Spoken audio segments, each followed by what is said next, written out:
धन्यवाद, धन्यवाद, धन्यवाद, धन्यवाद, धन्यवाद।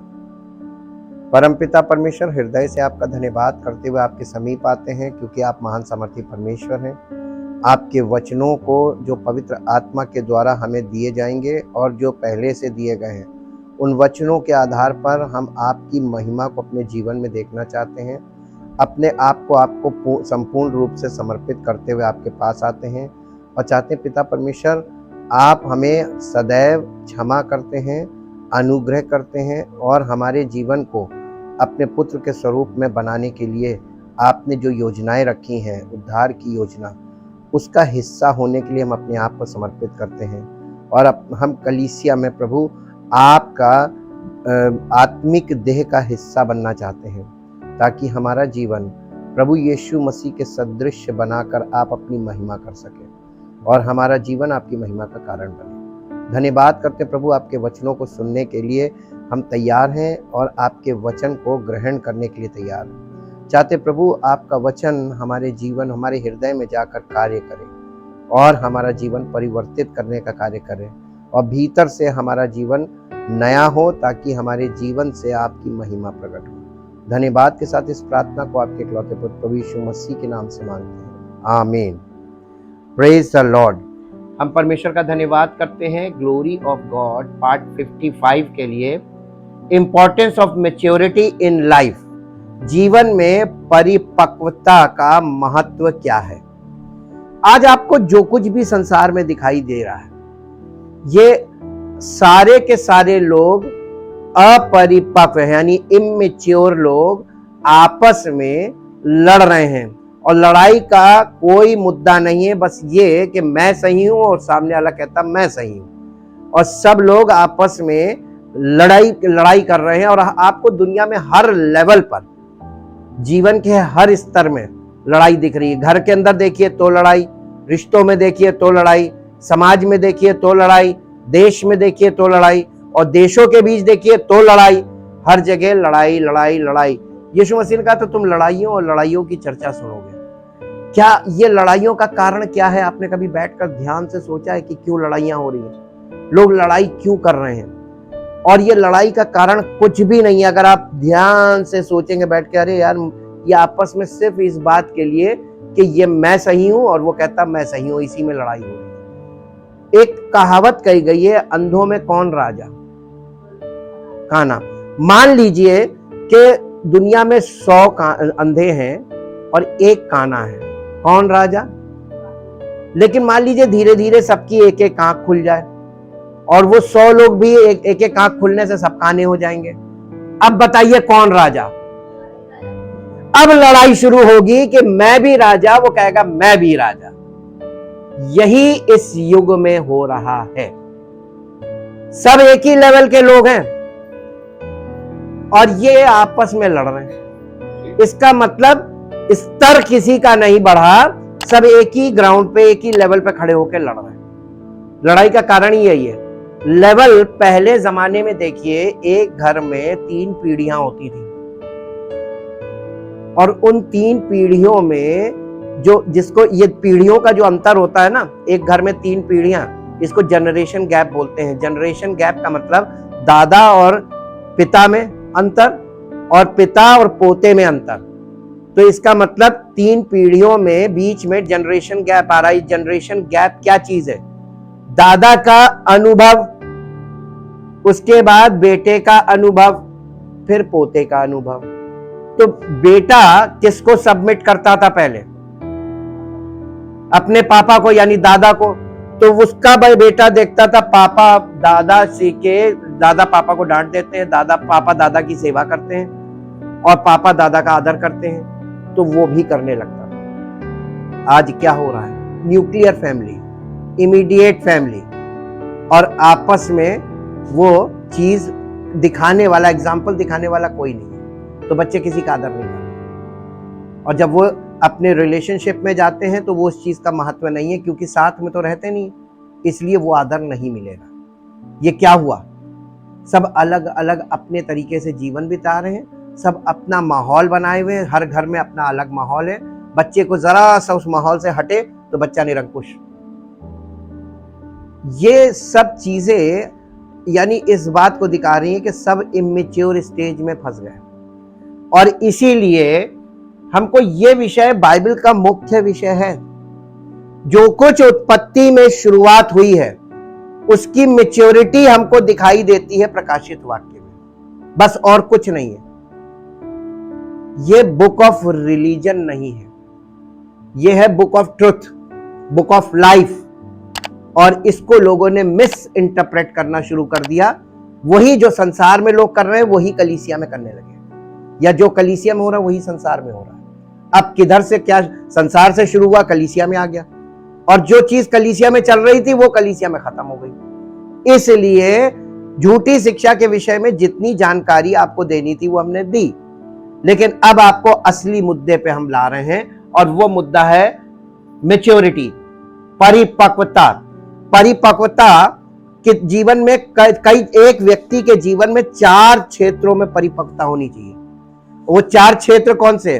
शारीरिक रूप से परिपक्व होना, मेंटली यानी मानसिक रूप से परिपक्व होना, फिर है इमोशनली भावनात्मक तौर पे परिपक्व होना, और फिर चौथा है आत्मिक रूप से परिपक्व होना। ये परिपक्वता चारों पॉइंट्स पर कंप्लीट होगी तब आप कहलाएंगे फुल्ली मैच्योर, जो यीशु मसीह के अलावा अभी तक कोई दिखाई नहीं दिया। उसके बाद सेकंड नंबर पर पौलुस आता है। क्या ऐसा व्यक्ति, इसको कहते हैं मसीही, ये है सच्चा मसीही, जैसा मसीह था उसकी कॉपी वो था पौलुस।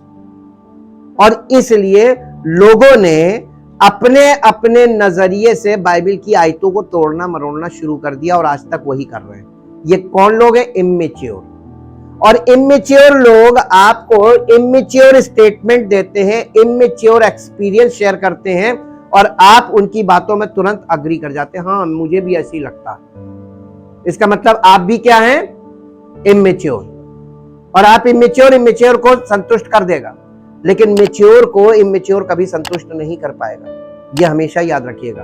तालमेल का कोई स्तर ही नहीं आपस में, और स्तर है हमारी आत्मिक उन्नति। पहला कुरिन्थियों 13 अध्याय उसका 11 पद पढ़िए, हिंदी में भी इंग्लिश में भी। जब मैं बालक था तो मैं बालकों के समान बोलता था, और माइंड कैसा था? बच्चों का सा मन था, और अंडरस्टैंडिंग लेवल क्या था? बालकों की सी समझ थी। परंतु जब सयाना हो गया तो बालकों की बातें, हमने तो आज तक अपने जीवन में ये चीज देखी नहीं कि किसी ने बालकों वाला एटीट्यूड छोड़ा, नहीं देखा। हम तो लोगों को यही देखते हैं, उम्र 50 साल लेकिन बच्चे जैसी हरकतें, बच्चे जैसी सोच, बच्चे जैसा हरकत। बच्चा क्या करता है? हर बात में रोता है, हर बात में चिल्लाता है, हर बात में लड़ता है। बड़े लोग क्या कर रहे हैं? क्या बड़े लोगों को लड़ाई करना अच्छा लगता है उनके ऊपर? ये उनकी इमेच्योरिटी है। वो उस बात को अच्छे वे में नहीं बोल पा रहे, इसलिए वो इस तरीके से कर रहे हैं। This is not the way कि आप इस तरीके से बिहेव कर रहे हैं तो इसका मतलब ये क्या बड़े हैं? नहीं, आप और अपने आगे वालों को ये सिखा रहे हैं कि तुम भी ऐसे ही करना जैसा मैं कर रहा हूं। जब मेरी उम्र मानना तुम भी यही करना, और इसीलिए सब लोग वैसे ही करते जा रहे हैं। ये पैटर्न ऑफ द वर्ल्ड कहते हैं, इसी को कहते हैं कि संसार के सदृश। सांसारिक दृष्टिकोण यही है। और ये चीजें, बालकों का सा मन, बालकों की सी बोली, बालकों की सी समझ, ये चीजें हमारे जीवन से क्यों नहीं दूर हो रही? क्योंकि मैच्योरिटी के लिए कहीं से इनपुट नहीं मिल रहा है। कोई हमको ये नहीं बता पा रहा है कि हम इमेच्योर हैं, या हमारे अंदर ये वाली चीज इमेच्योरिटी है, नहीं बता पा रहा। और ये इमेच्योरिटी ही आज झगड़े की जड़ बनी हुई है। What is maturity in life? इस पे इंग्लिश में पढ़ दीजिए। 1 Corinthians, when I was a child, I talk like a child. I thought like a child. I reasoned like a child. ये मेंटल इमेच्योरिटी है। आप ध्यान दीजिएगा, यहां पे फिजिकल इमेच्योरिटी की बात नहीं कर रहा पौलुस। पौलुस कह रहा है मानसिक तौर पर भीतरी मनुष्यत्व में सब लोग इमेच्योर हैं, उनकी सोच इमेच्योर है, उनका जो रीजनिंग है यानी किसी चीज पर तर्क करना वो भी इमेच्योर है, इमेच्योर वाले तर्क हैं, और उनके बोलने का तरीका भी इमेच्योर। जी, now when I have become a man, जब मैं मेच्योर हो गया, I have done, I am done with childish ways and have put them, जब मैं सयाना हो गया, जब मैं बालिग हो गया, तो मैंने वो सारी चीजें छोड़ दी। आज लोग ऐसा एटीट्यूड जो कर रहे हैं, जो आज लोगों का बिहेवियर आपको देखने को मिल रहा है, ये क्या है मालूम है? इमेच्योर। आपका बच्चा फिजिकली ग्रो कर रहा है, 20 साल का हो गया, लेकिन मानसिक तौर पर वो बच्चों जैसी बातें करता है। आपको कैसा लगेगा? प्यार आएगा क्या गुस्सा आएगा? इसलिए परमेश्वर हार्ड तरीके से ऐसे लोगों से पेश आता है। ये चाइल्डिश वे चीजें क्यों सोचते हो, क्यों ऐसी बातें सोचते हो, ऐसी बातें बोलते हो, ऐसी बातें करते हो, ऐसे व्यवहार करते हो, जो तुम्हारे लिए इस उम्र में, और खास तौर से जब कलीसिया का हिस्सा बने, तो तुम्हारे ऊपर ये चीजें शोभा नहीं देती। इससे मालूम किसकी बदनामी होती है? आपको चारों तरफ लोग कहते हैं ये चर्च जाता है, तो लोग सोचते हैं कि ये चर्च जाता है, तो बदनामी किसकी होती है? लोगों का नजरिया आपको लेकर क्या है? चर्च जाता है। बदनामी किसकी होती है? चर्च की। और चर्च की बदनामी हो रही है, इसका मतलब परमेश्वर का नाम खराब हो रहा है, मसीह की देह बदनाम हो रही है। क्या आप सही काम कर रहे हैं? और आप फिर प्रार्थना करेंगे परमेश्वर ये कर दो, परमेश्वर ऐसे कर दो, सुनेगा? कभी नहीं सुनेगा। जबकि आपको परमेश्वर के वचन की शोभा बढ़ानी चाहिए अपने जीवन से। कोई परमेश्वर के वचन को तुच्छ ना जाने आपको देखकर, अरे यार ये वहां जाता है, बिल्कुल सही बात करता है, ये ज्यादा बोलता नहीं और बोलता बहुत सॉलिड। जब आप बोले तो ऐसा कि परमेश्वर का वचन निकले, लोग कहें वाकई में गंभीर होना चाहिए। इसमें बुजुर्ग को, जवान को और बच्चों को, तीनों के लिए लिखा हुआ शिक्षा कि बुजुर्गों को कैसा होना चाहिए? गंभीर होना चाहिए, विश्वास में परिपक्व होना चाहिए, मसीह की वचन की और मसीह की देह की बदनामी ना करने वाली। आज क्या कर रहे हैं लोग? अब मैं झूठी शिक्षा से ऊपर उठ के बात कर रहा हूं। ये इमेच्योरिटी नहीं तो और क्या है? सालों साल वचन सुनने के बाद आपके जीवन में उसका क्या प्रभाव? आपने वचन को इतना सा भी ग्रहण नहीं किया। सीधी बात है, आपने ग्रहण नहीं किया। अगर ग्रहण किया होता, क्योंकि परमेश्वर के वचन में लिखा है, परमेश्वर ने कहा मेरा वचन कभी व्यर्थ लौटकर मेरे पास ना आएगा, जिस काम के लिए भेजा गया उसे पूर्ण करेगा। अगर आपने वचन ग्रहण किया होता और वो आपके अंदर गया होता, तो वो उस कार्य को करता जरूर जिसके लिए वचन आपके अंदर गया था। लेकिन चूंकि वचन अंदर नहीं गया, दिल में नहीं गया, इसलिए कुछ नहीं हुआ। अब आप अपने अंदर झांक कर देखिए, आपने कितना वचन ग्रहण किया। दूसरों को गलत ठहराना इतना सरल है और खुद को करेक्ट करना इतना कठिन, और हम लोग सरल वाला काम करते हैं, कठिन वाला छोड़ देते हैं। जबकि हमको कठिन वाला काम करना चाहिए, सरल वाला छोड़ दो, न्याय परमेश्वर करेगा। What is maturity in life? ये परिपक्वता जीवन में क्या है? Maturity is not a matter of age. Maturity का मतलब आयु से संबंध नहीं है।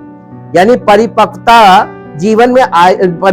का जीवन में आयु का विषय नहीं है, बल्कि आप कैसे चुनाव करते हैं और कैसे अपनी प्रतिक्रिया प्रकट करते हैं, अपनी भावनाओं को व्यक्त करते हैं।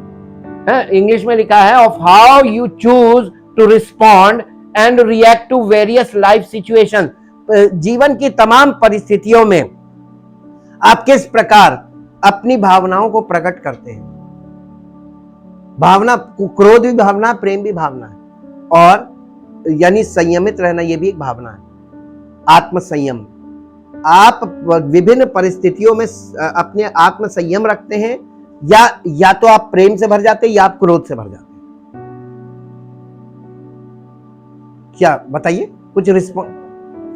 हाँ, यही तो बाइबल में लिखा हुआ है।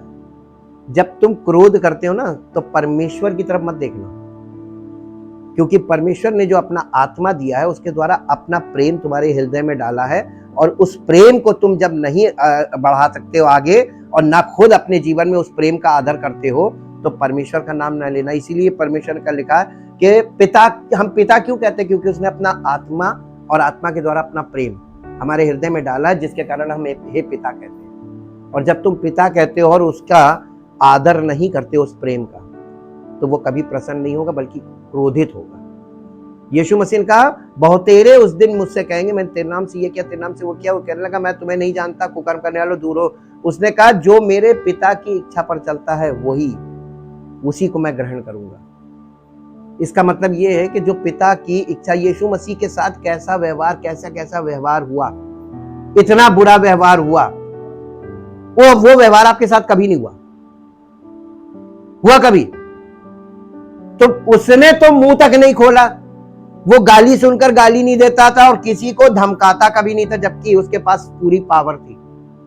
जब उसने अपनी शक्ति का प्रदर्शन नहीं किया, सिर्फ प्रेम, पिता के उस प्रेम का आदर किया यीशु मसीह ने, और उस प्रेम के कारण वो जयवंत हुआ। उसने किसी भी आत्मिक वरदान का इस्तेमाल कभी नहीं किया यीशु मसीह ने, केवल पिता का प्रेम काफी था उसे जयवंत होने के लिए। और पिता ने सबसे पहले हम लोगों को क्या दिया? अपना प्रेम। पवित्र आत्मा के द्वारा क्या मिला? पिता का प्रेम हमारे हृदय में भर दिया, लेकिन वो प्रेम निकलता ही नहीं। नफरत, कंपटीशन, एक दूसरे के ऊपर उल्टा सीधा बोलना, और ऐसा करके हम अपना आत्मिक जीवन नष्ट कर रहे हैं और कुछ नहीं हो रहा, दुनिया तमाशा देख रही जी। अभी देखिए इसमें it is essentially a level of mental development or wisdom that has a bearing on all areas of an individual's life। इसका मतलब ये हुआ कि परिपक्वता आवश्यक है हमारे मानसिक स्तर के विकास से या बुद्धिमत्ता से, कि हम अपने व्यक्तिगत जीवन में कैसे परिस्थितियों में स्थिरता के साथ बने रहते हैं, अपने अच्छे आचरण के साथ व दूसरों के साथ रिश्ता भी निभाते हुए। परिस्थिति खराब हुई और आपका एटीट्यूड भी बिगड़ गया। क्यों बिगड़ गया? परिस्थिति खराब हुई तो आपका व्यवहार क्यों बिगड़ा? व्यवहार नहीं बिगड़ना चाहिए था। परिस्थिति आज खराब है, कल परिस्थिति बदल जाएगी, लेकिन आपने परिस्थिति में किस तरह का आचरण किया? खराब परिस्थिति में सबसे झगड़ा होने लगा। और आप देखिए, जब घरों में समस्याएं आती हैं तभी झगड़े ज्यादा होते हैं। और ये क्यों हो रहे? इमेच्योर लोग आपस में लड़ रहे हैं। दूसरे लोग खूब आनंद लेते हैं और कहते हैं देख लो ये है। ये भी नहीं होना चाहिए। ये मैच्योरिटी की डेफिनेशन है जो आपको अभी ऐसे नहीं समझ में आएगी।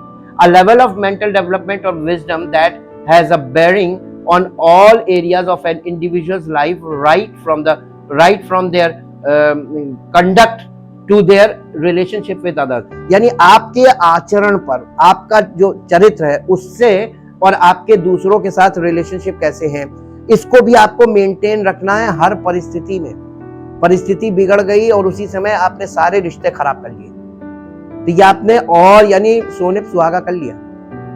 ये काम कभी नहीं करना चाहिए। हमें मालूम है हमारी परिस्थिति अनुकूल नहीं है, तो हमें बहुत काम डाउन रहकर रहना है कि ठीक है, हमको इनकी जरूरत पड़ेगी। कभी ये मत सोचिएगा हमें किसी की जरूरत नहीं पड़ेगी। परिवार में, समाज में, पूरी दुनिया में कभी आप अकेले कुछ नहीं कर पाएंगे। आपको हमेशा किसी न किसी सहयोग की जरूरत पड़ेगी, एक सहयोगी की जरूरत पड़ेगी। और आपने अगर अपने आप को ऐसा बना के रखा कि कोई व्यक्ति खुद से आके आपके लिए कुछ कर दे, वो ज्यादा अच्छा है, या आप ये देखो कोई कुछ करता नहीं, मेरी कोई कुछ सुनता नहीं, ये तो दुनिया में सब बोल रहे हैं, क्योंकि सबने एक ही जैसा स्वभाव कर रखा है ना, सबका स्वभाव एक है। उसका परिणाम है कि लोग ऐसा व्यवहार झेल रहे हैं। परमेश्वर का वचन इस विषय में क्या कहता है? Maturity improves the ability to make good decisions. Maturity का प्रभाव क्या होता है? मैच्योरिटी हम मनुष्य को सही और अच्छे निर्णय लेने की क्षमता देती है। अगर आप मैच्योर हैं, जिस लेवल पे है, मैच्योरिटी के जिस लेवल पे है आप, जिस परिपक्वता के जिस लेवल पे है, आप उस लेवल से अच्छे निर्णय ले सकते हैं। और अगर आप फुली मैच्योर हैं तब तो कोई बात ही नहीं, तब तो आपका एक एक निर्णय मास्टर स्ट्रोक बैठेगा। क्या आपने निर्णय लिया, वो निर्णय पूरी तरीके से आपको फायदा पहुंचाएगा। ठीक है। And with wise choices. और मालूम है दूसरा काम क्या होता है? मैच्योर व्यक्ति वाइज चॉइसेस करता है, यानी सही निर्णय, अच्छे निर्णय करता है और अच्छे चुनाव करता है, बुद्धिमानी से भरे चुनाव। आपको तो कोई भी व्यक्ति कुछ भी आके जरा सा बोल दे यहां पर ये पैसा लगा दो, तुरंत लगा देंगे अगर होगा, और नहीं होगा तो इसी बात पे झंझट हो जाएगी, इतना होता तो आज यहां लगा देते, है ना? ये मैच्योर है। मैच्योर व्यक्ति अपनी परिस्थिति के हिसाब से ही बातें करता है और अपनी परिस्थिति के हिसाब से ही निर्णय लेता है। ये नहीं कि किसी के यहां से किसी से उधार लेकर लगा दिया, ये तरीका नहीं होता है। और देखिए वो wise choices comes more stability in your life. और जब आप वाइज चॉइसेस करते यानी सही चुनाव करते, जिससे आपके जीवन में बहुत अच्छी स्थिरता आती है। यह परिपक्वता से जुड़ा हुआ विषय है। What the Bible teaches about maturity। Maturity के विषय में बाइबल क्या बात करती है? इफिसियों की पत्री 4 अध्याय उसका 13 पद पढ़िए। जब तक कि बाइबल में पौलुस के द्वारा पत्री ये लिखी पवित्र आत्मा ने कि जब तक कि हम सब के सब, यानी कलीसिया की बात कर रहा है, कलीसिया के सब लोग, जब तक कि हम सब के सब विश्वास और परमेश्वर के पुत्र की पहचान में एक ना हो जाएं और एक सिद्ध मनुष्य ना बन जाएं और मसीह के पूरे ढील डौल तक ना बढ़ जाएं, जब तक कि ये हमारा यानी ये गोल है, मैच्योरिटी का ये लक्ष्य है, इस लक्ष्य तक हमको जाना है। अब ये बताइए, प्रश्न ये है, कौन सी कलीसिया में आपको ये चीज पूरी होती हुई दिखाई दे रही है? किस कलीसिया में ये बात जो यहां पे लिखी, विश्वास में और परमेश्वर के पुत्र की पहचान में इतने हो जाए पूरी कलीसिया के लोग कि एक सिद्ध मनुष्य, पूरी कलीसिया ना दिखे लेकिन पूरी कलीसिया में एक सिद्ध मनुष्य यानी यीशु मसीह दिखाई दे, और ये सब लोग मसीह का अंग दिखाई दे। कि जैसे मसीह की बॉडी में ढेर सारे अंग काम करते हैं, उससे एक देह बनती है, वैसे ही मसीह की देह है, ये सब मसीही हैं और ये एकदम यीशु मसीह की कॉपी। कौन सी कलीसिया आपको दिख रही है पृथ्वी पर? कहीं नहीं ना। ये लक्ष्य है कलीसिया का, जो आपको कभी कहीं दिखाई नहीं दिया होगा, ना कभी दिखाई देगा। यीशु मसीह जब प्रकट होगा ना, तब उसके साथ यही प्रकट किया जाएगा, देह प्रकट की जाएगी, यानी कलीसिया। जी, अब देखिए, ये मैच्योरिटी का लेवल चाहिए। Every person must mature. हर व्यक्ति के लिए आवश्यक है कि वो परिपक्व हो, लेकिन कैसे? 4 बातों में, फिजिकली, मेंटली, इमोशनली और स्पिरिचुअली, यानी शारीरिक तौर पर, मानसिक तौर पर, भावनात्मक तौर पर और आत्मिक तौर पर। लेकिन ये जो फिजिकल मैच्योरिटी है, ये ऑलरेडी इसका साइकिल चल रहा है। एक बच्चा पैदा होता है, फिर वो जवान होता है, और फिर उसकी शादी होती है, और फिर उसका परिवार बनता है, और उसके बाद उसके परिवार में फिर झगड़े और फिर रगड़े और फिर लड़ाई, फिर इधर उधर, इसको छोड़ना उसको छोड़ना, आपस में मार काट, ये सब चीजें होना दिखाई दे रही है। होता है ना सब जगह, और हो रहा है। एक लड़की पैदा होती है, फिर वो मैच्योर होती है, फिर उसकी फिजिकली बता रहे, और फिर उसकी विवाह होता है, फिर उसके बाद कुछ समय बाद वो अपने घर आ जाती है। क्यों? लोगों को ये पता चल गया कि ये जवान हो गया, इसकी इतनी उम्र हो गई, इसकी शादी कर दो। परमेश्वर का वचन शादी के खिलाफ नहीं, क्योंकि परमेश्वर ने विवाह का स्थापना परमेश्वर ने की। विवाह मस्त है, होना चाहिए और समय पे होना चाहिए। क्या आज विवाह समय पर हो रहे हैं? इसलिए क्योंकि विवाह के परिणाम लोगों को दिखाई दे रहे हैं कि क्या हो रहा है, तो अब लोग विवाह करने में सोचने लगे। अब प्रश्न चिन्ह आ गया है कि विवाह करें या ना करें। लड़का पक्ष सोचता अपने नजरिए से, लड़की पक्ष सोचता अपने नजरिए से, और दोनों सही हैं। परिस्थितियों को देखते हुए दोनों अपनी जगह सही हैं। और जब समय पर विवाह नहीं होंगे तो इस तरीके के फिजिकल रिलेशन के क्राइम बढ़ेंगे। आज क्या हो रहा है, यही वाले क्राइम बढ़ रहे हैं ना, सेक्सुअल क्राइम जिसको बोलते हैं, बढ़ रहा है ना। उसका कारण क्या है? समय पर विवाह ना होना, सही विवाह ना होना, विवाह के बाद सही संबंध ना होना, उसका रीजन भी यही है। अब पहुंचते हैं दूसरे, मेंटल मैच्योरिटी और इमोशनल मैच्योरिटी। ये हमारे सोल का पार्ट है, ये हमारे प्राण का हिस्सा है।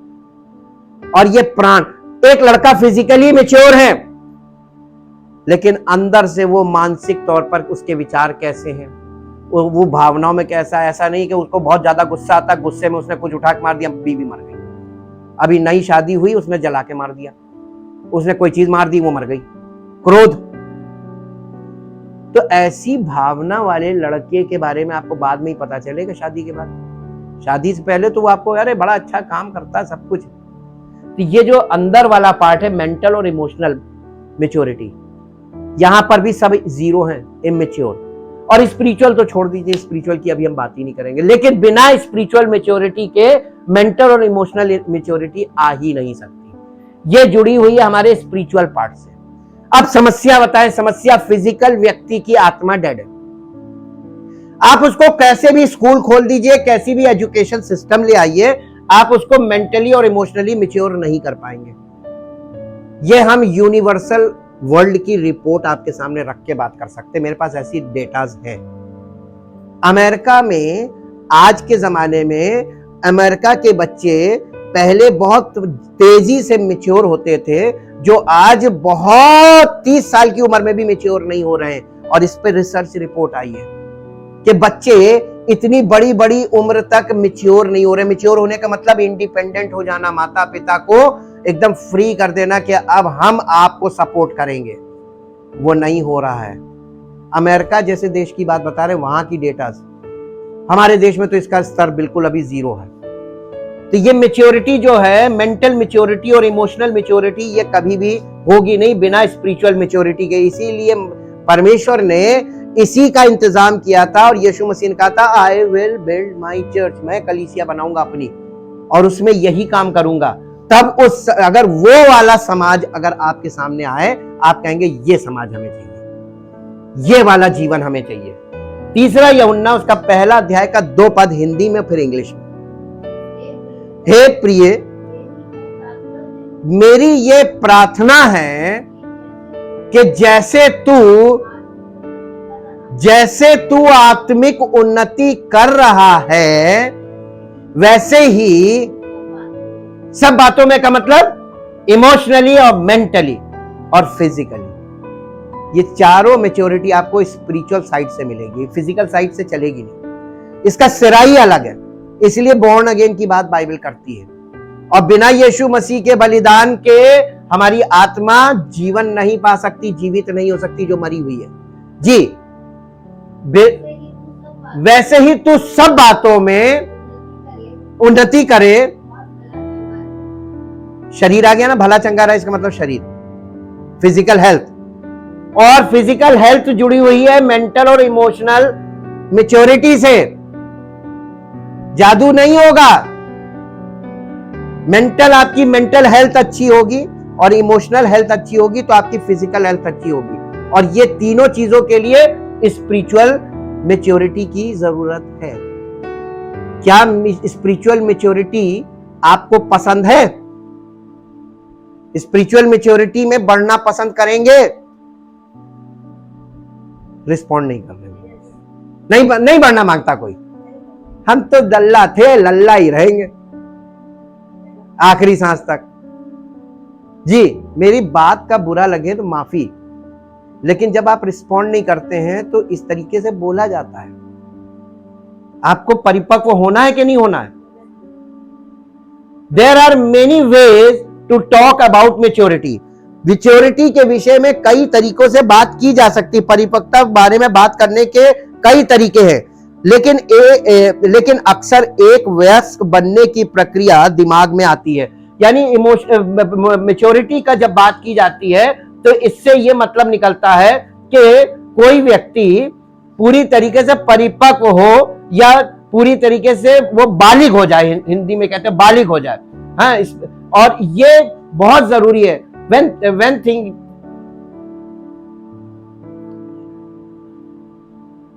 but often the process of becoming an adult comes to mind. Growing up is more than just getting older.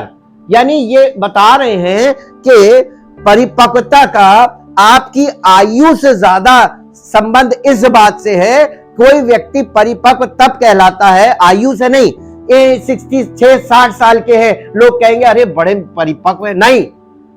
परमेश्वर के और मेडिकल के नजरिए से, मेडिकल का नजरिया और स्पिरिचुअल नजरिया एक है। वो आपकी आयु से आपको परिपक्व नहीं मानते।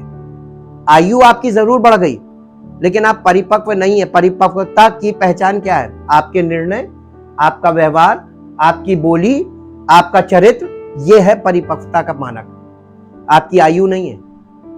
कई बार ज्यादा उम्र के लोग अपरिपक्व होते हैं, जो वो गलत तरीके से बातों को इंटरप्रेट कर देते हैं, किसी बात को घुमा देते हैं, तोड़ मरोड़ देते हैं और भावनात्मक वे में करते हैं इस काम को, ताकि सामने वाला व्यक्ति भौचक्का रह जाए, अरे ये क्या हुआ, मैंने ये तो इस वे में तो बोला नहीं था, ये इन्होंने ऐसे कैसे बोल दिया। अब देखिए, ये आपके आयु से जुड़ा हुआ विषय नहीं है, मैंने पहले ही बताया। तो कोई आयु आपकी हो सकता कम हो और आप परिपक्व ज्यादा हो, और आपकी आयु ज्यादा हो और आप परिपक्व कम हो। ऐसा आपको देखने को लाइफ में मिलेगा। एक बच्चा आपसे कोई बुद्धि की बात बोल के चला जाएगा और एक बुजुर्ग भी मूर्खता की बात करने लगेगा। ऐसा हो रहा है और ऐसा होगा। Growing up is more than just getting older, यानी ग्रोइंग अप, आपका परिपक्वता में बढ़ना, यानी आपकी ग्रोथ यानी आपकी परिपक्वता आपकी आयु से ज्यादा मायने रखती है। One's age does not necessarily reflect one's maturity. किसी की आयु उसकी परिपक्वता को कभी भी नहीं दर्शाती। कोई व्यक्ति, और लोग मालूम क्या कहते हैं, अरे मैंने उनसे पूछा था, उनकी उम्र देखो, मैं उनसे सलाह लेकर आया हूं। आपकी मानसिक आयु और आपकी एक्चुअल मैच्योरिटी में बहुत अंतर होता है। मेडिकली भी, मेडिकल में आईक्यू टेस्ट से ये पता कर लेते हैं कि आपका आईक्यू लेवल क्या है, उसी पर आपकी मैच्योरिटी पता चलती है। ये चीज कभी मालूम नहीं होगी, किसी ने बताया नहीं होगा, ऐसा होता है। आयु निकाल ली जाती है। आयु अलग चीज है और मैच्योरिटी अलग चीज है। तो कभी भी आयु वालों को मैच्योर मत समझे। आप धोखा खा जाएंगे उनसे सलाह लेकर, आप उनकी बातें मान के फंस जाएंगे अपने निर्णय लेकर। आप उसकी बात मानिए जो हाँ की हाँ, ना की ना करता। आप उसकी बात मानिए जिसके परिवार को आप जानते हैं कि ये सही निर्णय लेता है और ये बहुत सही बंदोबस्त करके चल रहा है, हर परिस्थिति में ये हैंडल कर लेता सिचुएशन। वो है परिपक्व। वो नहीं जो अपना घर फूंक कर बैठा हुआ है और आयु ज्यादा लोग इसी से चल के सलाह ले लो। ऐसे वकील के पास जाइए जिसकी खुद का तलाक हुआ और आप तलाक के लिए उसके पास जाइए, वो आपसे क्या कहेगा मालूम है? अरे 4 ठोको, मैं भी ठोक के बैठा हूं। वो आपको उभारेगा। फायदा किसका? उसी का। तो आपको कौन सी सलाह देगा? जिसमें उसका फायदा हो, और आप उसके पास चले गए। हाँ, ये बहुत अच्छे वाले मेरे बहुत मित्र हैं। ये क्या मैच्योरिटी है? इमेच्योर हैं आप। नहीं करना चाहिए ये। वो आपको लड़वाएगा ना, आपको इधर से उधर होने देगा। जितना लंबा चलेगा उतना लंबा उसका फायदा चलेगा। उसको सैलरी नहीं मिलती है, वो ऐसे ही लोगों को लपेट के एक सैलरी बना लेगा। कौन मैच्योर? वकील के लोग। तभी तो एक एक वकील ढेर सारे लोगों को हैंडल कर रहा है। ये आपके जीवन के हर क्षेत्र में ये मैटर काम आएगा। गेटिंग वंस एज, अच्छा, स्पिरिचुअल मैच्योरिटी पे हम शुरुआत यहीं से करेंगे, क्योंकि यहीं से आपके मेंटल और इमोशनल मैच्योरिटी से ही आपको बाकी चीजों की मैच्योरिटी कंप्लीट होगी। When thinking about the Christian life, जब आप मसीही जीवन के विषय में विचार करते हैं या सोचते हैं, मसीही जीवन के बारे में सोचते समय बाइबल इसी तरह आत्मिक परिपक्वता की बात करती है। बाइबल में स्पिरिचुअल मैच्योरिटी की बात की गई है इन अ सिमिलर वे। पहला कुरिन्थियों उसका 3 अध्याय उसका 1 से 4 पद तक पढ़िए। हे भाइयों, मैं तुमसे, पौलुस कह रहा है कलीसिया के लोगों से, हे भाइयों मैं तुमसे इस रीति से बातें ना कर सका। वो सोच रहा था आत्मिक लोग यानी परिपक्व, आत्मिक लोगों का मतलब परिपक्व, आत्मिक रूप से स्पिरिचुअली मैच्योर। वो सोच रहा था ये स्पिरिचुअली मैच्योर लोग हैं क्योंकि कलीसिया है और ये लोग स्पिरिचुअली मैच्योर होंगे, लेकिन वो उस लेवल से उनसे बातें नहीं कर पा रहा था। कारण क्या था आगे? परंतु उसको वो कलीसिया के लोगों से जिन्हें आत्मिक स्तर में बढ़ा होना चाहिए था, जिनका आत्मिक लेवल होना चाहिए था, उनसे पौलुस जो वहां का सेवक है वो इस लेवल से बातें नहीं कर पा रहा जैसे आत्मिक लोगों के लेवल से बात होनी चाहिए। वो उनसे इस लेवल पे बातें कर रहा जैसे शारीरिक लोगों से बात कर रहा हो जी। और उनसे ये शारीरिक लोग जो कलीसिया में आए, इमैच्योर क्रिश्चियंस, ये इनको मालूम उसने कहा उनसे कहा, और उनसे ओफो इन्फेंट क्रिश्चियंस, बेबी क्रिश्चियंस, बच्चे, मसीही बच्चे देखे आपने? संडे स्कूल किसके लिए है? मसीही बच्चों के लिए। उसमें क्या होता है? एक्शन सॉन्ग होते हैं, है ना? इनको अभी एक्शन सॉन्ग चाहिए कलीसिया को, जहां बड़े बड़े 80-80 साल के लोग, 60-60 साल के लोग बैठे हुए हैं और बड़े बड़े परिवार वाले, इनको अभी वो बच्चों वाले गाने चाहिए कि ये ऐसे एक्शन वाला नहीं करवा रहे। और अगर हाई लेवल पे, स्पिरिचुअल लेवल पे आप वचन देने लगिए तो सोने लगते हैं। मजा नहीं आया भैया। और एकदम मालूम उनके चेहरों पे देखिए एक्सप्रेशन, जो मैं देखता हूं एक्सप्रेशन देखो जैसे बहुत खराब बात बोली जा रही हूं थोड़ी, या तो फिर वो क्या कर रहा है, वो क्या कर रहा है, इधर अगल बगल ये एक्टिविटीज बता रहे हैं। ये हम यहां से खड़े होकर सब देखते रहते हैं, जिसको बोलते हैं observation. I am learning through observation. मैं ऑब्जर्वेशन से सीखता हूं कि लोग क्या कर रहे हैं, उसी समय मूवमेंट चलेगी, खटपट खटपट खटपट, इधर कूद उधर कूद उधर कूद। वो बेचैन होते मालूम है, किसी तरह टाइम पास हो। लास्ट में क्या देखें जरा, आज मिठाई आई है कि नहीं आई है, आज कुछ मिलेगा कि नहीं मिलेगा। ये फिजिकल लोग भाई देखिए, सच बात है, फिजिकल लोग फिजिकल चीजों की लालच उसमें रहते हैं, फिराक में जी। मैं पौलुस कह रहा मैंने तुम्हें दूध पिलाया, आत्मिक दूध की बात कर रहा है जी। अन्न ना खिलाया, आत्मिक अन्न नहीं खिलाया। क्यों नहीं खिलाया? क्योंकि तुम उसको क्या आज खा सकते लोग? क्या आज लोग इस लायक हो गए हैं? अगर पौलुस अभी आ जाए और उसको किसी कलीसिया में भेज दीजिए बोलने के लिए, यही एक्सपीरियंस मिलेगा उसको। पहला कुरिन्थियों 3 अध्याय वाला यही बात वो बोलेगा रिपीटेडली, अरे यार ये तो दूध पीने वाले बच्चे हैं, मैं इनको क्या खिलाऊं? क्योंकि सारी जिंदगी उनको दूध ही दिया जा रहा है और वो दूध पे टिके हुए हैं। एक 20 साल के व्यक्ति दूध पे टिक सकता है, 50 साल का व्यक्ति दूध पे टिकेगा? हाँ, सॉलिड फूड, ये स्पिरिचुअल सॉलिड फूड की बात करें तो आप लोगों को बहुत बुरा लगेगा, ऐसे कैसे कह दिया, आप क्यों नहीं झेल पाए।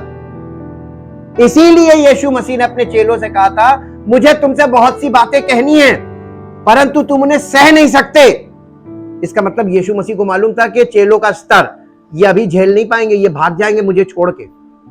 इसलिए उसने उनको अपने मुंह से कुछ नहीं कहा, उसने कहा मैं भेजूंगा, सत्य का आत्मा आएगा ना, वो इनको पार्ट पार्ट करके लेके चलेगा और तब इनकी समझ में आएगा कि हाँ मैं क्या नहीं कहना मांग रहा था जो ये सह नहीं सकते थे, अब सहो जी। अन्न ना खिलाया क्योंकि तुम उसको नहीं खा सकते थे, वरन नहीं खा सकते थे तो एक बार को समझ में आता, परंतु अब तक नहीं खा सकते हो, ये बात गले से नीचे नहीं उतरती जी। क्योंकि इसका मतलब कलीसिया में जितने लोग थे वो आत्मिक थे ही नहीं, वो थे कैसे? शारीरिक लोग थे। ये जो मसीह में बालक आपको दिख रहे हैं ना, ये सब शारीरिक लोग हैं। इनकी पहचान बताई पौलुस ने, आगे पहचान बताई। पौलुस की ऑब्जर्वेशन देखिए, पौलुस ऑब्जर्वेशन से क्या चीज देख रहा था, तुम अब तक शारीरिक हो, ये बात उसने खुलेआम बोल दी कलीसिया में।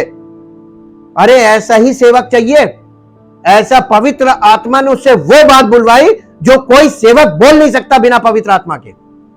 बिना पवित्र आत्मा के कोई यीशु मसीह है नहीं बोलेगा, और बिना पवित्र आत्मा के कोई ये बात कलीसिया में नहीं बोलेगा कि तुम अब तक शारीरिक हो, कलीसिया के लोगों को। जी, इसलिए कि जब तुम में पौलुस ने क्या देखा, कलीसिया के लोगों में कि आपस में झगड़े करते रहते हैं, जैसे बच्चे लड़ते हैं। बच्चों को एक कमरे में छोड़ दीजिए, आप देखिए थोड़ी देर बाद क्या होगा। क्यों? बच्चों का स्वभाव है, ये तेरा, ये मेरा, ये तेरा, ये मेरा, तेरा मेरा, छीन छान, अच्छा ये मुझे दे, मुझे ये चाहिए, इस पर ये झगड़े के रीजन। तुम में दाह और झगड़ा है, क्या तुम शारीरिक नहीं हो? और क्या मनुष्य की रीति पर नहीं चलते? क्योंकि जब देखिए दूसरे लड़ाई का विषय कलीसियाओं में क्या होता है मालूम है? कलीसिया में लड़ाई का विषय, क्योंकि जब एक कहता है, एक कलीसिया में एक व्यक्ति पौलुस को ग्रहण करता, पौलुस मेरा पास्टर, मैं तो पौलुस का हूं, मैं तो पौलुस के अनुसार चलता हूं, मैं तो पौलुस का हूं, और दूसरा क्या कह रहा है? लो, कलीसिया में दो मेंबर, एक ही कलीसिया के दो मेंबर सीनियर पास्टर और असिस्टेंट पास्टर को लेकर लड़ रहे हैं। एक उसका चेला है और एक सीनियर पास्टर, एक पौलुस का चेला और एक अपोलुस का चेला। इनमें आपस में क्या लड़ रही? अरे जा, पौलुस के जैसा नहीं तुम्हारा, अरे नहीं वो पौलुस से अच्छा है, पौलुस बोता है, सिंचाई तो वही करता है। तो क्या तुम मनुष्य नहीं? एक व्यक्ति, परमेश्वर ने ऐसा निजाम बनाया, ये जो इवेंजलिस्ट आपने देखे, ये बीज बोने का काम करते हैं, और जो पासवान है उसका काम सींचने का है। बीज एक बार बोया जाता है, सींचने का काम प्रतिदिन का पालन पोषण वाला काम है। और जो पालन पोषण करता वो ज्यादा झेलता है, या जो बोता वो ज्यादा झेलता है? पैदा करने वाले से पालने वाला ज्यादा झेलता है या पैदा करने वाला? यस, आज के युग में पालने वाले की कोई वैल्यू नहीं है, जबकि वो ज्यादा झेलता है। पैदा करने वाले की वैल्यू बहुत ज्यादा कर दी गई है। और परमेश्वर के वचन में लिखा है, तुम्हारी जन्माने वाली माता तुम्हें भूल सकती है, अपने सगे लोग तुम्हें छोड़ सकते हैं, परंतु मैं तुम्हें कभी ना छोड़ूंगा, ना कभी त्यागूंगा। पालने वाला वो है। और आज लोग परमेश्वर से भी ज्यादा बड़े भक्त हो गए हैं, और वो अपनी भक्ति की शक्ति उसको दिखाते, पालने वाले को। क्या क्या मानसिकता चल रही है? मैं प्रार्थना करूंगा ये हो जाएगा। परमेश्वर ने कभी किसी को इतनी बड़ी सामर्थ्य नहीं दी है कि वो परमेश्वर से ऊपर जो चाहे वो कर ले, और उसके समय में परमेश्वर काम करे, बाध्य हो कि नहीं तुमने बोला मैं रोक नहीं सकता, ये तो करना ही पड़ेगा। ऐसा कोई व्यक्ति संसार में ना था, ना है, और ना कभी होगा। अब देखिए हम लोग इसमें यहां पे आ गए हैं कि इफिसियों की, अब ये देखिए, Bible speaks spiritual maturity a similar way. अब ये हमने 1 से 4 पढ़ा। We all begin the pilgrimage of faith as infants. हम सब लोग जीवन में विश्वास की एक तीर्थ यात्रा शुरू करते हैं, वो बेबी लेवल से शुरू करते हैं। परमेश्वर के पुत्र पर विश्वास लाते हैं, ये बेबी लेवल है। अब आपको इस विश्वास में ग्रो होना है, आपको मैच्योर होना है विश्वास में। जब तक हम सब के सब विश्वास में और परमेश्वर के पुत्र की पहचान में एक ना हो जाए, तो विश्वास में भी ग्रो करना है ना, कि एक ही बार आपने विश्वास कर लिया था, हम विश्वासी हैं, और कोई समस्या आई रोने लगे, भैया मेरे लिए प्रार्थना करो, मेरे लिए प्रार्थना करो, ये चीज मेरे साथ हो गई। अरे आप तो कह रहे थे विश्वासी, अब विश्वास बहुत है, प्रार्थना कर लो। अरे विश्वास का प्रार्थना के साथ कोई संबंध नहीं। यीशु मसीह कहता है यदि तू विश्वास करेगा तो तेरा घराना उद्धार पाएगा। यीशु मसीह ने कहा यदि तू विश्वास करेगा तो परमेश्वर की महिमा को देखेगा। तो विश्वास कहां है? तुम रोकर तो अविश्वास प्रकट कर रहे हो, और मुंह से कह रहे हो हम विश्वास करते हैं। ये कौन सा विश्वास है? ये बेबी फेथ है। तुम्हारा विश्वास नहीं ग्रो किया। तुमने 10 साल पहले विश्वास किया था, कलीसिया में और परमेश्वर के वचन में तुमने ग्रो नहीं किया, इसलिए तुम आज इस दशा में हो। अब कुछ कुछ समझ में आ रहा होगा, पर्दा छट रहा होगा, बादल जी। as infants. However, we are not intended to remain infants in Christ. लेकिन हमने विश्वास की ये जो यात्रा शुरू करी है, इस विश्वास की यात्रा में हम कहां पहुंचे? मैच्योर हुए विश्वास में, परमेश्वर की पुत्र की पहचान में मैच्योर हुए? नहीं। कलीसिया के लोग हो गए होते तो उसको पत्री ऐसी नहीं लिखनी होती, ये पत्री ना लिखता। वो पत्री में जो बातें उसने लिखी हैं, क्योंकि तुम अब तक अन्न नहीं खा सकते, बेबी इन्फेंट मसीही, यानी मसीही बालक जो दूध पीना मांगते हैं, संडे को आ जाते हैं, आ गए पादी साहब उनको एक एक को बिठा रहे, एक एक को संभाल रहे, एक एक के घर जा रहे, तुम ये मत करना, उसके घर गए तुम ऐसे मत करना, उसके घर गए तुम ऐसे। यही तो बना रखा है। पास्टर की विजिटिंग का मतलब क्या होता है? पॉल, आपको बाइबल में ये वाला पैटर्न नहीं मिलेगा। यीशु मसीह कभी किसी के घर रेगुलरली हर हफ्ते विजिट करता था? पौलुस, पतरस, किसी ने यह काम किया है जो आज आपको देखने को मिल रहा है? तो ये लोग ने क्या कर दिया? लोगों को बालक बना दिया। हम आएंगे, हम बताएंगे, वही करना। अब वो बैठे हुए हैं, वो आएंगे, वही फैसला करेंगे, लड़के की शादी करें कि ना करें, लड़के की शादी करें कि ना करें, हमको वहां जाना चाहिए कि ना जाना चाहिए, हम ये काम करें कि नहीं करें। वो आएंगे, बताएंगे, तभी करेंगे। उन्हीं से पूछे सब काम। प्रीस्ट कंट्रोल्ड कम्युनिटी और स्पिरिट कंट्रोल्ड कम्युनिटी का अंतर आपको आज तक नहीं समझ में आया होगा, क्योंकि इमेच्योरिटी इतनी ज्यादा है। हम ये चीज खा सकते हैं कि नहीं, अभी तक उन्होंने मना किया, हमारे पास्टर ने मना किया ये नहीं खाना। अरे डाइटिशियन हो गए पास्टर, क्या खाना क्या नहीं खाना? आपको इतना मैच्योर हो जाना चाहिए, विवेक का आपके अंदर काम करना चाहिए। पवित्र आत्मा से प्रेरित व्यक्ति मतलब विवेक के साथ चलने वाला व्यक्ति, और प्रीस्ट कंट्रोल का मतलब एक सेवक के वश में, पास्टर के वश में जो व्यक्ति। पादी साहब कहेंगे तो, अब पादी साहब इमेच्योर बोलेंगे तो क्या बोलेंगे? आप उनसे सहमत हो जाएंगे, पादी साहब ने कह दिया, है ना? और दुनिया के बड़े से बड़े पास्टर को आप खड़ा कर दीजिए, वो भी एक व्यक्ति है, उसकी उम्र और उसके अनुभव पे मत जाना, उसकी मैच्योरिटी क्या है ये आपको मालूम है? उसका मैच्योरिटी लेवल क्या है आपको मालूम है? वो पवित्र आत्मा के अनुसार चल रहा है या वो भी किसी और के कहे में चल रहा है, किसी संस्था के वश में चल रहा है? नहीं मालूम, आप उसके वश में हो गए। एंटी क्राइस्ट बॉडी ऐसी तो बन जाएगी जी। अब देखिए, एक पद निकालिए जो आपको मिलेगा, पहला कुरिन्थियों 14 अध्याय का 20 पद। हे भाइयों, पौलुस यहां पर टीचिंग देते समय बहुत हार्ड बातें बोल रहा है। हे भाइयों, तुम किस चीज में बालक ना बनो। और आज लोग किस चीज में बालक है? ये आ गया ना, मेंटली और इमोशनली। अगर आपका मेंटल पार्ट मैच्योर नहीं है तो आपका इमोशनल पार्ट भी मैच्योर नहीं होगा, डेट श्योर है। बहुत जल्दी इमोशनल हो जाने का मतलब आपकी मानसिक स्थिति कमजोर है, इसलिए आप भावनात्मक तरीके से कमजोर हैं। उसका कारण क्या है? बहुत जल्दी से क्रोध आना, जल्दी से बहुत तेज गुस्सा आ जाना। ये क्या है? यह आपकी मानसिक और भावनात्मक स्थिति में मैच्योरिटी नहीं है, बैलेंसिंग नहीं हो रही है, और इसीलिए आपके अंदर से वो भावना प्रकट हो रही है जी। यहां पे कह रहा है, तुम हे भाइयों, तुम समझ में बालक ना बनो। और हम काहे में, इसका उल्टा कर लीजिए, हम लोग क्या है? बुराई में समझदार है। बुराई कैसे करनी है, किससे करनी है। हमसे कोई बुराई नहीं करेगा, इसलिए मालूम है, क्योंकि ये बुराई नहीं पसंद करता। लेकिन जो बुराई पसंद करता है उसको कलीसिया में लोग ढूंढ लेते हैं, अच्छा ये अपने जैसा आदमी है, इसी से करेंगे, फोन नंबर दे दीजिए, हम आपसे फोन पे बात करेंगे। फिर चालू हो जाता है क्या? एक खेल शुरू होता है, बुराई है ना।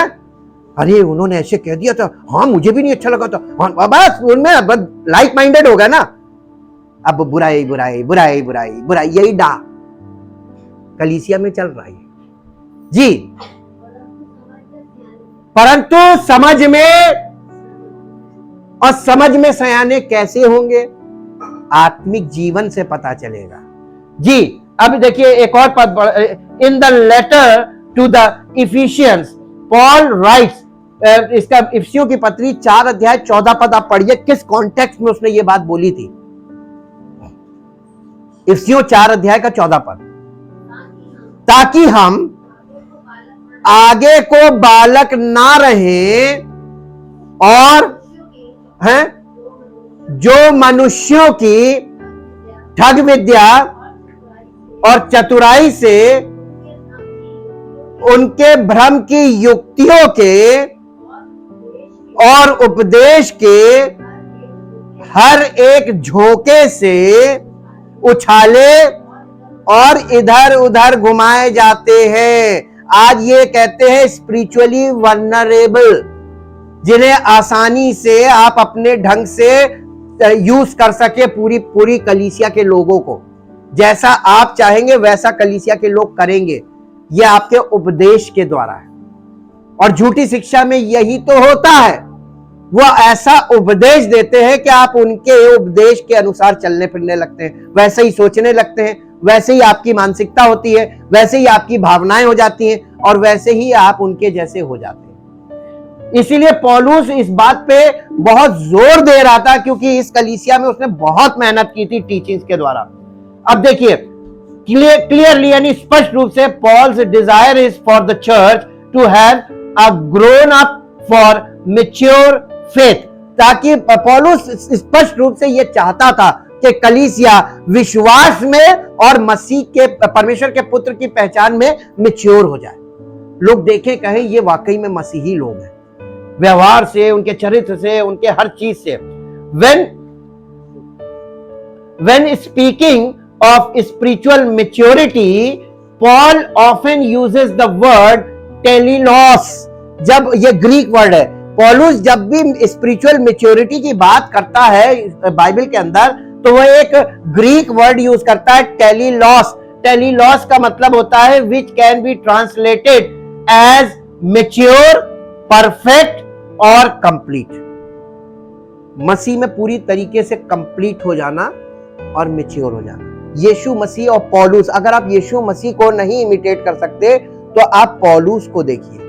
जैसा पौलुस था, जिस दिन आप वैसे हो गए, समझिएगा अब आप मसीही हैं। ये लक्ष्य होना चाहिए। पॉल लॉन्ग्स फॉर, पौलुस इस बात के लिए बहुत ज्यादा चाहत रखता था कलीसिया को लेकर, जो आपको मिलेगा इफिसियों 4 अध्याय उसका 13 पद, जो हम पहले पढ़ चुके हैं। ये उसकी चाहत थी पौलुस की कलीसिया को लेकर, ये लक्ष्य था उसकी, कलीसिया को इस लक्ष्य तक पहुंचाना, ये उसकी चाहत थी। 4 अध्याय, इफिसियों 4 अध्याय का 13 पद,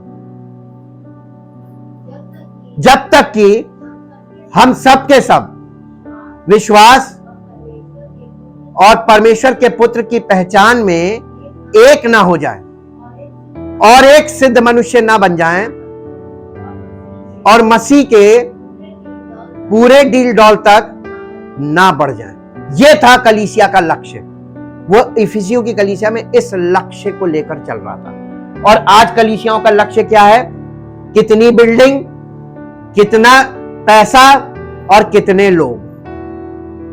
ये गलत लक्ष्य है ना। ये यीशु मसीह का ये लक्ष्य था ही नहीं। अरे 10 लोग हो कलीसिया में लेकिन सॉलिड हो, 5 लोग हो सॉलिड हो। भीड़ की बात तो की नहीं। आप जब परिपक्व हो जाएंगे, भीड़ आपके पीछे हमेशा रहेगी। However, in the letter to the Ephesians, spiritual maturity is not just an individual goal। ये एक व्यक्तिगत लक्ष्य नहीं है spiritual maturity, but the goal for the entire body of Christ. ये पूरी कलीसिया का एक लक्ष्य है स्पिरिचुअल मैच्योरिटी।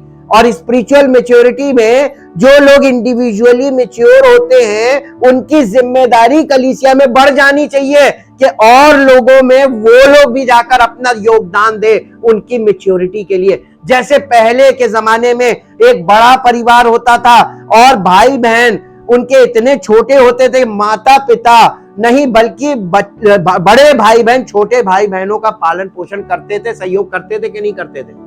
नहलाना धुलाना, खिलाना पिलाना सुलाना। वैसे ही कलीसिया में ये परमेश्वर का परिवार है, आत्मिक परिवार, यहां पर भी वैसे ही होना चाहिए। तो क्या इतने अभी मैच्योर एक भी नहीं हुआ कि सहयोग में कोई खड़ा हो कि नहीं हम हैं आपके साथ? हम भी कलीसिया में, मेरा ये सेवा है कि मैं भी लोगों में इनपुट दूं कि वो मेरे समान वो भी मैच्योरिटी में आगे बढ़े। हर व्यक्ति अगर 2-2, 3-3 लोगों के ऊपर काम करने लगे, मैच्योर लोग, तो कलीसिया बहुत जल्दी परिपक्व हो सकती है ना। ये टीम वर्क है, और टीम वर्क ना हो के एक कोने से काम नहीं होगा। खाली सरकार हमारे देश में सब कुछ सही नहीं कर सकती, नागरिकों को अपना योगदान देना पड़ेगा। सरकार के साथ जब दोनों तरफ से काम होगा, तब आप देखिए उसकी पिक्चर अलग होगी। अभी तो सब ऐसे गिरे पड़ेंगे, अब जो करेगी सरकार करेगी, वो देगी खाने को तो खाएंगे, नहीं तो हम तो पड़े हैं। ऐसे नहीं चलती दुनिया। ऊपर वाले ने आपको शरीर दिया, आपको सब कुछ दिया, और खास तौर से मसीही लोगों की जिम्मेदारी इस युग में बहुत बढ़ गई है, लेकिन मैच्योर लोगों की जरूरत है। सेवा के लिए बहुत बड़ा फील्ड है। Spiritual maturity is a goal that all Christians should be striving after as they seek to imitate God and live out of Christ's love. इफ्सियों की पत्री उसका 5 अध्याय उसका पहला और दूसरा पद पढ़े। इसलिए प्रिय बालकों के समान परमेश्वर का अनुकरण करो। कलीसिया के लोगों से कह रहा पौलुस, परमेश्वर का अनुकरण करो, लोगों की बातों का अनुकरण मत करो। जो आप दूसरों की सुन के चल रहे हो गलत है। परमेश्वर का अनुकरण करो और प्रेम में चलो। परमेश्वरीय प्रेम, अगापे लव, निस्वार्थ प्रेम में चलो, जैसे मसीह ने भी तुमसे प्रेम किया और हमारे लिए अपने आप को सुखदायक सुगंध के लिए परमेश्वर के आगे भेंट करके बलिदान कर दिया। तुम भी उस बलिदान का हिस्सा बनो। अपने आप को मसीह के लिए, उस प्रेम के लिए खड़े हो जाओ। और मसीह का प्रेम अगर नहीं है कलीसिया में, ये निस्वार्थ प्रेम, तो वहां पे परमेश्वर का ना आत्मा होगा, ना परमेश्वर की उपस्थिति होगी, वहां कुछ भी नहीं होगा। Thank you, thank you, thank you Lord. परमपिता परमेश्वर, हृदय से आपका धन्यवाद करते हैं। एक एक उपकार जो आप कर रहे हैं, बावजूद इसके कि लोग परमेश्वर के प्रेम का निरादर कर रहे हैं, लोग परमेश्वर के वचन का निरादर कर रहे हैं, लोग परमेश्वर की भावनाओं को चोट पहुंचा रहे हैं, उसके अनुग्रह को व्यर्थ ठहरा रहे हैं, फिर भी प्रभु आप अनुग्रह करके ठहरे हुए हैं, ताकि पवित्र आत्मा की सामर्थ्य लोगों के जीवन में कार्य कर पाए। लोग पवित्र आत्मा को अनुमति दें, ताकि पवित्र आत्मा उनके जीवन में कार्य को शुरू करे। चाहते पिता परमेश्वर, उस महान प्रेम और अनुग्रह के लिए धन्यवाद करते हैं जो आज तक आप बनाए हुए हैं। और चाहते पिता परमेश्वर, हम सबके बीच में ये प्रेम सिद्ध हो और हम इस प्रेम में और मसीह की पहचान में बढ़े, ताकि मसीह की महिमा का हम सब के द्वारा प्रकट हो और आपका नाम महिमा पाए। धन्यवाद के साथ इस प्रार्थना को आपके इकलौते पुत्र प्रभु यीशु मसीह के नाम से मांगते हैं, आमीन। Praise the Lord.